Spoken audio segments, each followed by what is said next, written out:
रामकृष्ण हरे.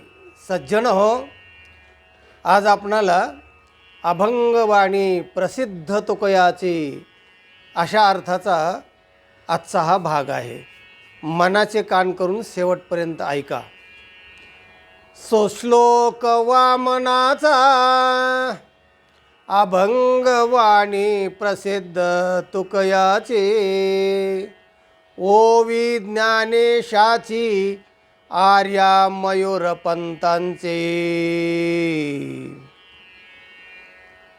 जयाची वदे पूर्ण वेदांत वाणी, म्हणावे कसे होतया लागी वाणी. जयाचे तुकी परब्रह्म तुकावा, तयाचे तुकी दुजा कोण तुकावा. राम तुका राम दो नाम एक अंग, राम तुका राम दो नाम एक अंग. तयाचा से तो भंग गया, किंवा उनका से तो भंग गया, इनका से तो अभंग. राम तुका राम दो नाम एक अंग, उनका से तो भंग गया, इनका से तो अभंग. अभंग रूपी से तो अभंग तुकयाचा आहे. तुकाराम महाराजांचा प्रसिद्ध अभंग आजच्या विवरणासाठी आपण घेतो आहोत.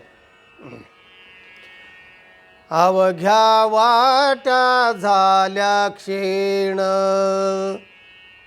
कलीन घडे साधन, उचित विधी विधान, न कळे न घडे सर्वथा.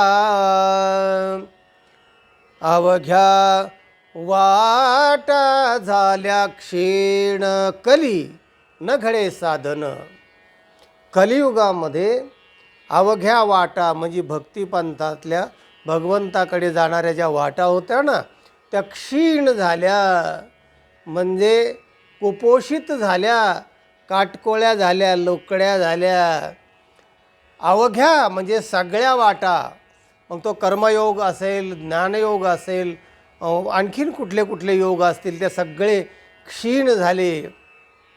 कलीन घडे साधन, जे जे काही साधनं पूर्वी सांगितले होते, कृतायाम ध्यायते विष्णू, तृतायाम यजते मखैः, द्वापारे परिचर्यायाम कलौ तदहरी कीर्तनात. या अशा युगाच्या ज्या कठीण साधना होत्या ना, त्या सगळ्या क्षीण झाल्या.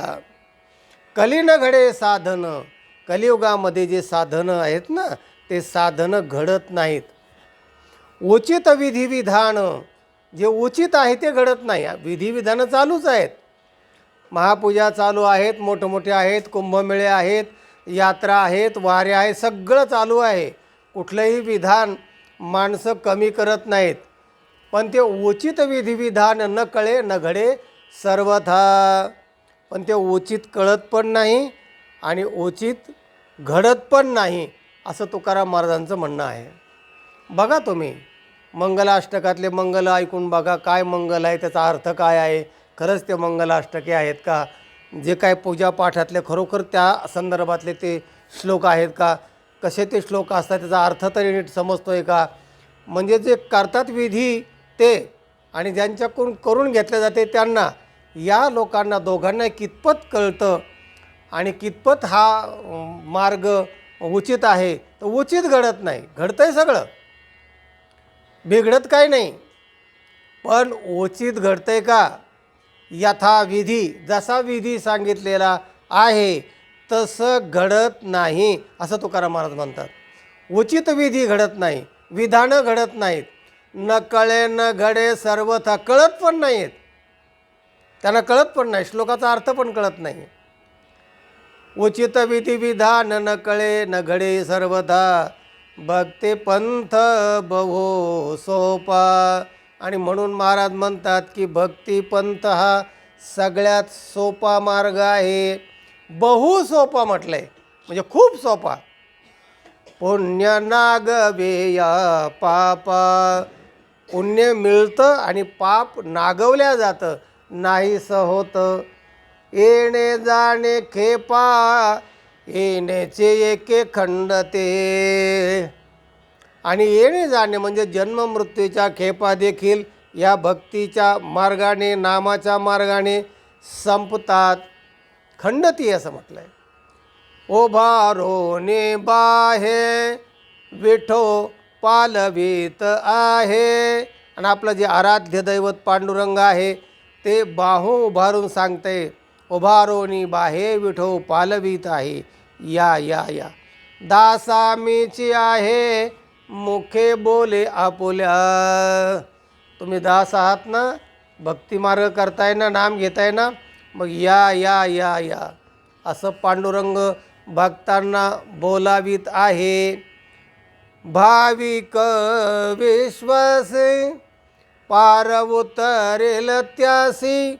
जे भाविक आहेत, जे विश्वास असणारे लोक आहेत, तर त्यांना पांडुरंग पार उतरतो, म्हणजे दुःखाच्या पार नेतो, म्हणजे भवपार नेतो असं म्हणू आपण.